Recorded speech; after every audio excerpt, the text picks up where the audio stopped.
it's nice to see so many old friends here. That makes it nicer because I know you folks can hark back to some of the things that I can.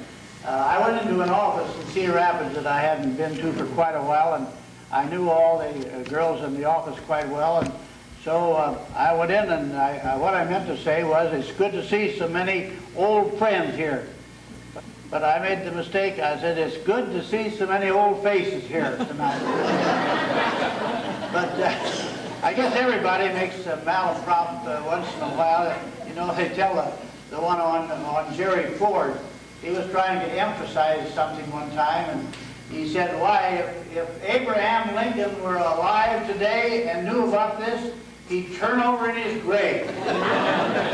But I'll stop now and get to the pictures, and I think they tell more of a story than if I talk up here in-depthly. So we'll go back here and start the pictures now. And will somebody, I have an alarm clock here because I have no terminal facilities. So when the alarm goes off, why, I know it's about time for me to quit. Now would you turn off the lights, please? Now I'm starting, I'll sit down, and please tell me if you can't hear. I'll start with polishing them. Usually this is halfway through the projection, but I want to get the history to you because this is the sesquicentennial year, and there's so much history that we should cover. The first half has a lot of fine houses in it, and I hope I'll get to those. But Powashing, of course, he and his Indians were the first people in this area.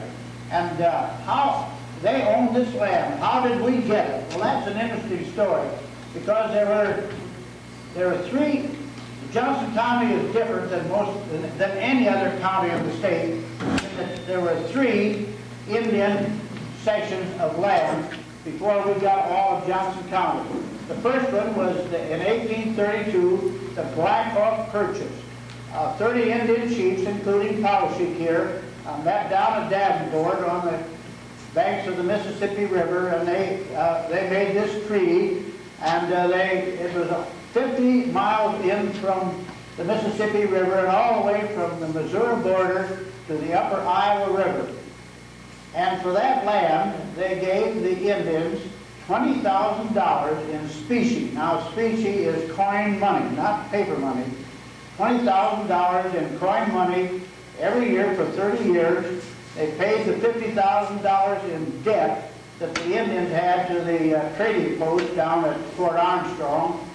And then, because of all the Indians who had been killed in the Black Hawk War, and incidentally, old Black Hawk, who had led the Indians in their battles against the whites, couldn't be at this treaty because he was in chains, literally in chains, down in St. Louis.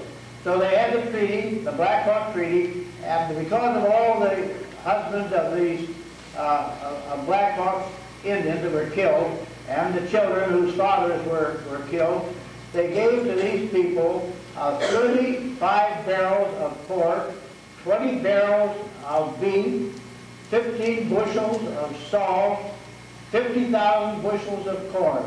And that's all that they got for all of that land. My friend Bob Libby tells me that it amounted to 9 cents per acre. But anyhow, they got everything except what was known as the Keokuk Reserve, and that was the land all up and down the Iowa River. And that was ceded to the United States in 1836. And for that, the land, which included, well, everything from here down to Keokuk, they agreed that they would move the Indians to a place on the Des Moines River, south of Des Moines, and that's where they moved, and they all left Iowa City, though they didn't leave immediately. And then the third section of land came in 1837, and that was the rest of Johnson County. So you see, it took three sessions and three purchases with the Indians to get the land to the U.S. government. And then, of course, that's when Iowa City was platted and the county formed. And this is John Gilbert's trading post, which is about 4 miles south of Iowa City, along the right adjacent to Powashik's village. And John Gilbert, the first white man that trod the soil of Johnson County, He came here in, they think, about 1826. He traded with the Indians. He bought their hides and furs, and for that he exchanged rifles and hatchets, tomahawks, different things. And then when he accumulated enough of these hides and furs, they shipped them down the river in canoes all the way to St. Louis. And then when they would get down there, they would load up a skiff and haul it back up to the Iowa River in the back of a steamboat. And then they would pull it and tow it up the Iowa River as far as Iowa City. Of course, there were 4 other Indian villages en route where they also had trading posts. So that's what this Indian trading post was like.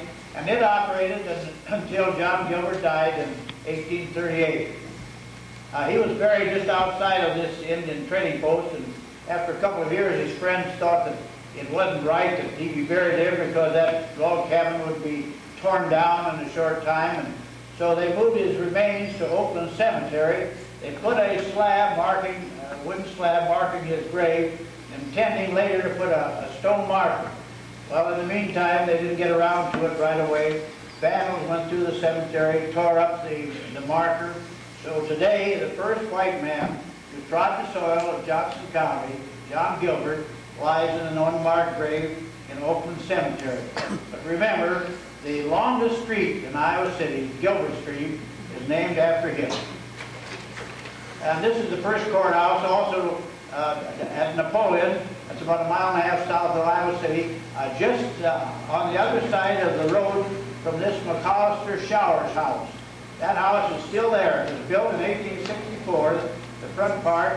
The back was finished in 1880. That's Mrs. Showers and her daughter, Mrs. Liam Cooper, sitting beside her.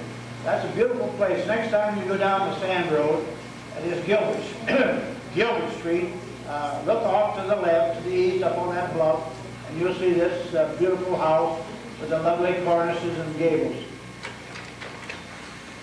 Just marking the spot, they appointed 3 of the legislators in Burlington to select the site for the new territorial capital: Chauncey Swan in front, John Ronalds, and Robert Ralston in back. So on May 4th, they selected the site, pounded the stake in where Old Capitol is, and they were supposed to do this May 1st, but Robert Ralston was late to the meeting, and so I say they got even with him by naming that Rampaging Creek after him. And this is the plat of Iowa City that they laid out almost immediately, and because they wanted to sell lots, and they did a good job. You can see Capitol Square. That's the Pentecrest today. Iowa Avenue was the widest street, 120 feet wide. Then there were 5 streets that were 100 feet wide: Jefferson, Washington, Clinton, Capitol, and Madison. And the rest were all 80 feet wide.